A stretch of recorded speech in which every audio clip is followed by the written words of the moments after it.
أرحب بكم أصدقائي من جديد، وأتمنى لكم يوما جميلا. I welcome you, my friends, again and wish you a nice day. أعتذر لوجود خطأ برمجي حدث يوم أمس في تحديد النموذج الذي سوف يظهر عند إقلاع ملف الإكسل. I apologize for a bug that occurred yesterday in specifying the form that will appear when launching the Excel file. يجب أن يكون اسم النموذج يوزر فورم 4 بدل من الاسم القديم يوزر فورم 1.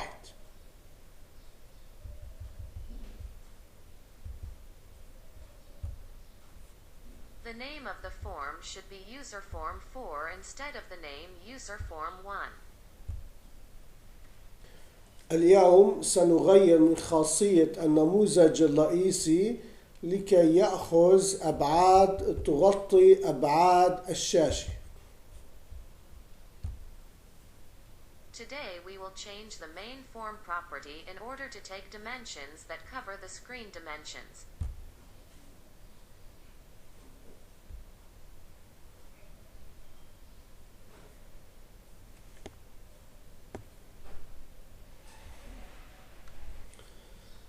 تم تغيير عرض الشاشة إلى 1100 وتم تغيير طول الشاشة إلى 600.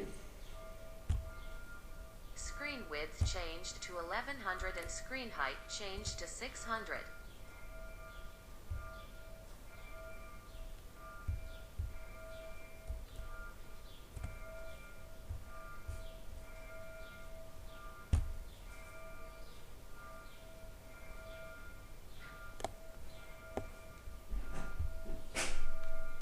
وبذلك تم إخفاء زر إغلاق النموذج الموجود في الزاوية العلوية اليمنى لكي لا يتمكن المستخدم بطريقة سهلة من النقر على الزر، حيث أننا سوف نصمم زر موجود للخروج في الزاوية اليسرى السفلية للنموذج الرئيسي.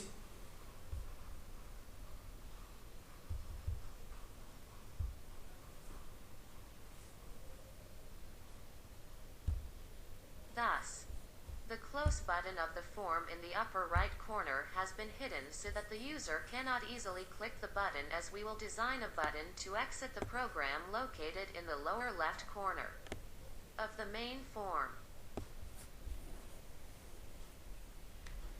أرجو أن تكون هذه المعلومة مفيدة لكم، لأن أهمية البرنامج أن يستطيع المستخدم التحكم بالبرنامج عن طريق النماذج، وأن يقوم بإدخال البيانات مباشرة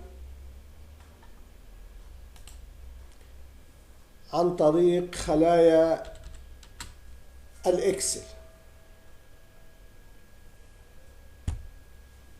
I hope that this information will be useful to you, because the importance of the program is that the user can control the program through forms and that he does not enter data directly on the Excel cells.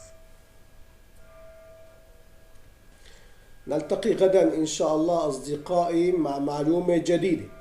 سعيد باللقاء معكم كل يوم منذ 889 يوم، أي أكثر من سنتين.